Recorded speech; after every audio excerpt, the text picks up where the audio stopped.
Hey everyone, welcome back to my channel. আমরা ইফতারি করার পর গিয়েছিলাম ঘুরতে, লাইটিং দেখতে গিয়েছিলাম। মুস্কান, সিমি, সারা তিনজনে মিলে গিয়েছিলাম আমরা লাইটিং দেখতে। আস্তে আস্তে দেখতে থাকবো লাইটিংগুলো।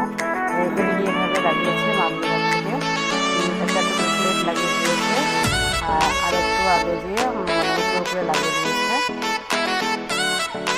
ডলফিন দিয়েছে, বিভিন্ন ধরনের প্লেট লাগিয়ে দিয়েছে।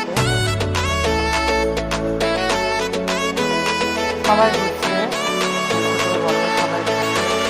আমরা যে 3 দিন হয়ে গেলো প্রায় লাইটিংটা লাগানো। এখানে আমরা একটু অসুস্থ ছিল, আমার কাজ করছেই প্রায় জ্বর। কালকে একটু ইফতারি করার পর একটু সুস্থ লাগছিল, ওই জন্য 3 দিনে আমরা বেরিয়ে পড়লাম। সারা ছিল না আমাদের সঙ্গে, সারাও আমার সঙ্গে বাজারে গিয়েছিল, একটু বিকালে বাজারে যাওয়ার জন্য অসুস্থ হয়েছিল, পা করে ব্যথা করছিল বলে।